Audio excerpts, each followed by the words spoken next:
Hi, everybody, it's Dr. Gemma, and today's topic is basically called Make Me Scratch My Nose. And this is addressing another sort of basic thing that happens when people come to therapy. And it goes like this. People come into my office and they say pretty reasonably, this is my problem. This person is making me crazy. I need to make them stop. I need to make them stop making me crazy. Okay. And it's a very interesting statement. It's a very common one. And I, as a client in therapy myself, I have said similar things. It's a very normal thing for people to say. I don't want to make fun of it. But the reality is they're saying two things. The first thing they're saying is, I am unhappy with the behavior of this other person, which is reasonable enough. But the second thing they're saying is, make them stop. Okay? And now the bad news, which I'm going to illustrate right now by one of my favorite tricks in therapy, okay? And the nice thing is, if you're watching this at home, you don't need to be in my office sitting 2 feet away from me to participate in this example. You can do this at home. You can play along at home. And I want you to know that when we do this exercise that I'm about to do, you will get the exact same results sitting at home as you would if you were sitting with me in my office, okay? So are you ready? Here we go. Make me scratch my nose.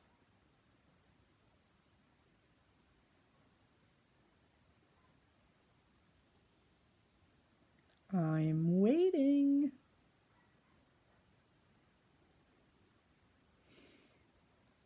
You're not very good at this, are you? No, of course you're not, because you can't make me do anything. You can't make me scratch my nose. You'd be stunned how many people have tried in my office, but you can't make me do anything. I can't make you do anything. That's the flip side of that coin. That when you say in therapy, I want this person to stop doing such and such, well, good luck, because you can't make them stop, and I don't even know them, so I certainly can't make them stop. Yes, there are exceptions. Criminal behavior that I must report under California law, sure. But by and large, you can't make me scratch my nose.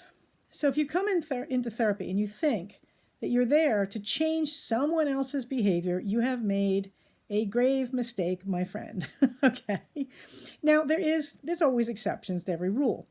Okay. So, here's the only exception you're going to get most of the time, and that is, if you change your behavior, you might influence them to choose to change their behavior, okay?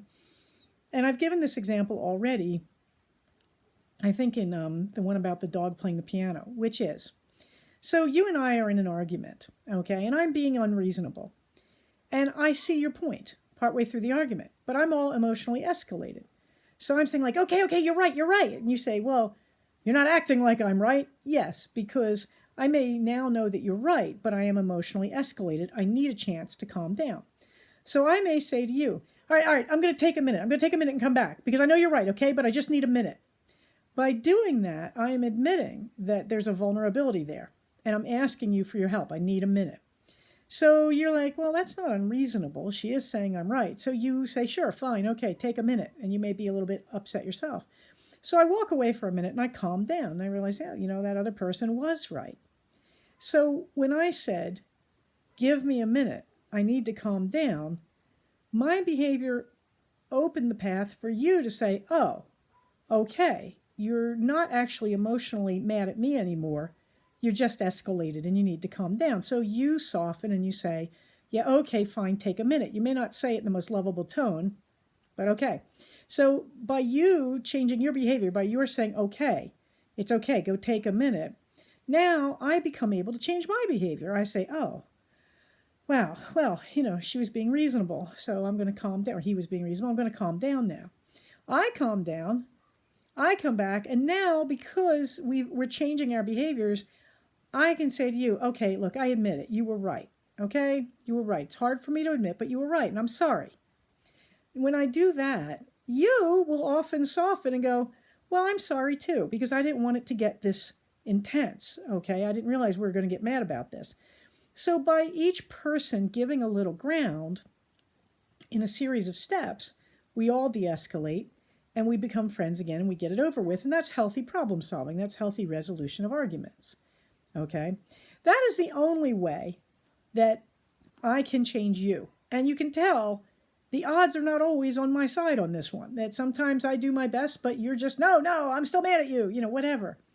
Okay, that's fine. That's just fine.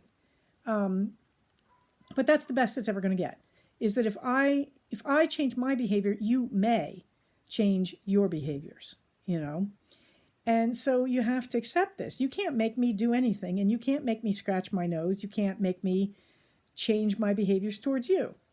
And that means you have to start making decisions about that. If you think somebody is always mean to you and you can't get them to change their behavior, you're going to make a decision about how much do you want that person in your life? How far will you let them go into your life? Because we have people in our lives to different extents. So, my husband knows me really, really well, and he can pretty much, get away with anything in my life. I've allowed him far into my intimacy in life because I've trusted him after years of him showing why I can. But there are people who I just have as friends, at work that I might go to lunch with them and all that, but they don't know my innermost thoughts and all that because they haven't earned that yet, and I'm not ready to give that to them yet. So we have people in our lives to different extents, all right? So if someone is a problem in your life and you come into therapy, part of what you might be looking for is, how am I going to set limits on this person? Maybe they shouldn't be as far in my life as they are. And that's perfectly reasonable, and that's a perfectly reasonable thing to discuss in therapy. But if you're coming to therapy and you're thinking, well, you need to make them stop, obviously, you can't make them scratch their nose, and I don't even know them, so my chances are even smaller, all right? Now, the flip side of this whole thing, that you can't make me scratch my nose, is, of course, that I cannot make you scratch your nose. Did you just scratch your nose? Power of suggestion. Isn't that wild? But I can't see, so I didn't make you scratch your nose. You don't have to tell. It'll be our little secret. Okay, so the reality is I can't make you scratch your nose. And that's very important because remember our example here, the phony patient came in and said, they are making me angry. No, they are not. They may be doing obnoxious, annoying, or even abusive things, but they are not making you angry. You own everything in your own head. Nobody else. If you are angry, it's because you have decided you should be. Okay? They are not making you do anything. You own this real estate. You take responsibility for it. And I can show that very easily. Okay? So here's my example. I'm standing, outside a school building. We'll just take an example. And someone comes up and kicks me. I get pretty mad, right?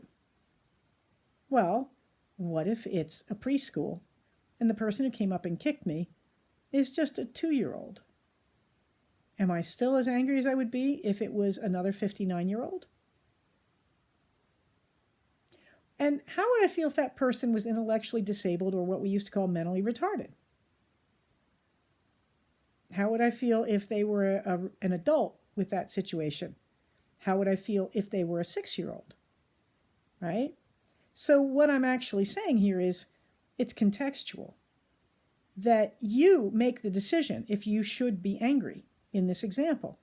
Sure, if I walked up to you and you knew me and said, hey, Dr. Gemma, how you doing? And I walked up and said, yeah, and kicked you. You should be angry. That's inappropriate. And you certainly should at least, I'm not saying you should kick back or hit, but you certainly should defend yourself. You should move out of my range. You might call for help. Okay, and you certainly might be angry. Hey, what was I doing to you? Scratch my nose. Did you catch that? Scratch my nose. Hey, you might be angry, but hey, what was I doing to you? I didn't deserve that.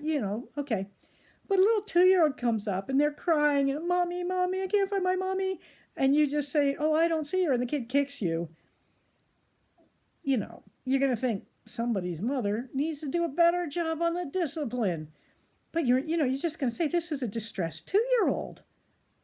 A rude, distressed 2-year-old, but still a distressed 2-year-old. You're not going to feel the same as you would feel if I walked up to you and kicked you.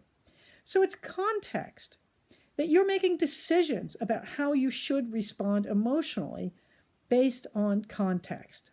So when you say, that's kind of the proof, isn't it? When you say, well, they're making me mad. No, they're not. You have made a decision whether or not you should be mad or sad or confused or scared or whatever. You are making a decision based on the context, which leads me to the point that it is perfectly reasonable sometimes to allow someone else to influence your feelings.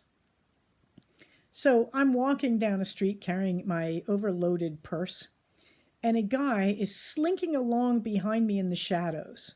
He's making me feel scared. No, he's not. But my experience is telling me that this is not a healthy, normal behavior, that it's dark, that I'm alone, that he's behind me and he's moving in a suspicious way. Hello, I am a mammal. I do identify danger this way. So I may say, whoa, I should be scared. That guy looks like he's some kind of mugger. And I may take appropriate action.